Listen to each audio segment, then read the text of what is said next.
Hi everyone. सो आज मैं आपको एक्सपोनेंट्स एंड पावर्स पढ़ाऊंगा। ये सीबीएसई और आईएससी स्टूडेंट्स के लिए बहुत इंपॉर्टेंट है, specially from 6 to 8th classes.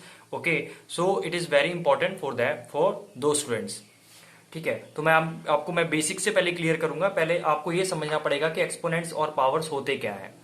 अब एक मान लीजिए कि एक नंबर है 2 है, जो कि कई बार मल्टीप्लाई हो रहा है अपने आप से, मतलब it is multiplied, same number is multiplied many times, 2 into 2 into 2 into 2 into 2। तो आप देख सकते हैं कितनी बार मल्टीप्लाई हो रहा है, ये 5 बार मल्टीप्लाई हो रहा है। तो हम इसको 2 raised to power 5 लिख सकते हैं। एक्सपोनेंट्स की लैंग्वेज में हम इसे 2 raised to power 5 लिख सकते हैं। इसका मोटिव क्या होता है, इसको क्यों ऐसा लिखा जाता है? जस्ट टू सेव टाइम और इसको ईजी बनाने के लिए। ठीक है, फॉर एग्जाम्पल ये 50 बार होते तो 50 बार होते, तो अब इसको 50 बार थोड़ी लिखते कॉपी में। ठीक है, तो इसको साइज बस आपका जो टाइम है वो सेव करने के लिए इसे 2 raised to power हम 50 लिख देते हैं। Okay, hope it is clear to you till here. So ये जो आपका जो 2 है, the number which is multiplied again and again, that is called your base. इसे बेस बोलते हैं। ठीक है, और जितने टाइम्स मल्टीप्लाई होता है, देखो 50, मान लो ये 50 टाइम्स मल्टीप्लाई हो रहा है 2 into 2, तो इसे क्या बोलोगे आप? पावर या आपकी इंडेक्स। ठीक है, पावर या इंडेक्स। ओके, पावर और index, this is called power और index and this is the base. Clear? यहां तक होप इट इज क्लियर। तो अब मैं आपको इसके रूल समझाऊंगा। मैं मेजरली 5 रूल्स कवर करूंगा जो कि बहुत इंपॉर्टेंट है आपके चैप्टर के अकॉर्डिंग, और ये सारे चैप्टर्स में आपके भले 6th हो, 7th हो या 8th हो, ये एक्सपोनेंट्स एंड पावर्स के चैप्टर्स में आपके कवर जरूर होंगे। तो प्लीज इसको ध्यान से देखिएगा, पांचों रूल्स को। इसका फर्स्ट रूल है a⁻0 = 1। मतलब किसी भी नंबर की अगर पावर 0 होती है तो उसकी वैल्यू 1 होगी। यहां पर हम a की वैल्यू अगर 1 लेते हैं तो 1 की पावर 0 1 होगी, 2 की पावर 0 भी 1 होगी, 3 की पावर 0 भी 1 होगी। किसी नेगेटिव नंबर की पावर भी हमारा 1 ही होगी। किसी फ्रैक्शन की नंबर की पावर भी हमारी 1 होगी। किसी नेगेटिव फ्रैक्शन की नंबर भी हमारी 1 होगी। तो कहने का क्या मतलब है कि जिस भी नंबर की पावर 0 होती है उसकी जो आपकी वैल्यू होती है 1 के बराबर होती है। इसका एक एक्सेप्शन है जहां पर ये फॉलो नहीं होता, वो है आपका 0 की पावर 0, वो आपके 1 के इक्वल नहीं होगी आपकी। ठीक है, दैट इज नॉट डिफाइंड, ये इसका एक एक्सेप्शन है। इसका आंसर या इसका वैल्यू नॉट डिफाइंड है, तो उस केस में ये आपका लॉ या रूल ऑपरेट नहीं करेगा। हमारा दूसरा रूल है a⁻m into a⁻n equal to a⁻m+n। मैं आपको एक एग्जांपल से समझाता हूं। लेट अस सपोज कोई नंबर है a जिसकी पावर m है, late us suppose 3 into a जो कि हमारा 2 ही है। देख सकते हैं हमने a 2 ही ले रखा है तो 2 ही लिखेंगे यहां पर। और उसकी पावर लेट सपोज n है जो कि m से अलग है। देखिए m और n अलग अलग होते हैं, तो यहां अगर हमने 3 लिया है तो यहां पर हम 1 ले लेते हैं। ठीक है, यहां पर हमने n की वैल्यू क्या ले ली? 1 ले ली। तो इसका जो आंसर होगा या इसका सोल्यूशन कैसे निकालेंगे? इसका बेस तो सेम हो जाएगा। देखिए बेस सेम है, हम दोनों में बेस सेम है। ठीक है, पावर्स अलग अलग है, तो बेस सेम लिख के इन दोनों की पावर को क्या कर देते हैं? हम ऐड कर देते हैं। ठीक है, तो 3+1 आपका आएगा 2⁻4। तो ये आपका इसका आंसर होगा। ठीक है, ये आपका इसका आंसर होगा।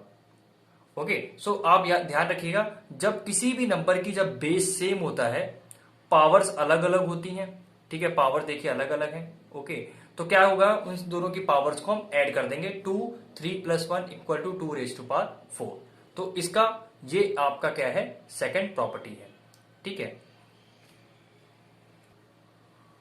अब मान लीजिए कि 2⁻3 और 2⁻3 ही है। बेस भी सेम है आपका, पावर भी सेम है। तो अब आप पूछोगे फिर कैसे सॉल्व करेंगे? इसको भी सेम वैसे ही सॉल्व करेंगे आप। 3+3 दैट इज 2⁻6। ठीक है, कहने का क्या मतलब है? आपको बेस देखने हैं बस। ओके, बेस सेम होने चाहिए। ये रूल तभी एप्लीकेबल होगा जब आपका बेस सेम होगा। बेस डिफरेंट होगा तब आपका रूल एप्लीकेबल नहीं होगा, पावर्स कुछ भी हो। ठीक है, ये नेगेटिव भी हो सकती है। ओके, अगर ये नेगेटिव होती तो क्या आता है? ये 3+-1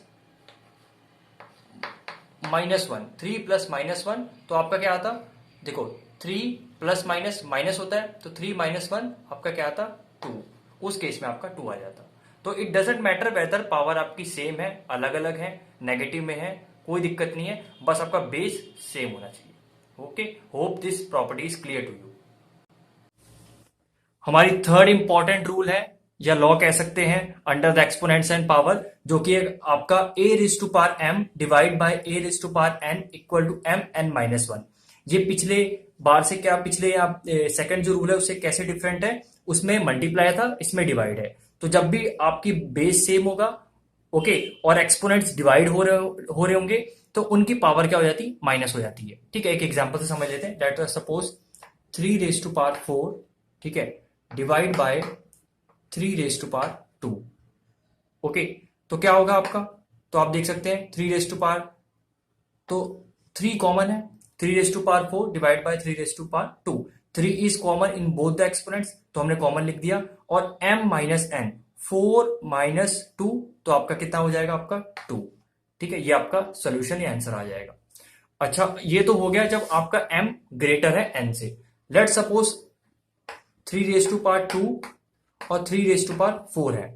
ओके, 2 आगे है और 4 जो है पीछे है, मतलब जिसकी लोअर पावर है, छोटी पावर है, वो आगे है एक्सपोनेंट, और जिसकी हाईएस्ट पावर है या बड़ी पावर है वो आपका सेकंड नंबर पे। उस केस में क्या होगा, वैसे ही होगा, बेस सेम है, ये माइनस हो जाएगा 2 माइनस 4, 2 माइनस 4। ठीक है, 2 माइनस 4 करेंगे तो आपका 3 रेज टू पावर माइनस 2 आ जाएगा।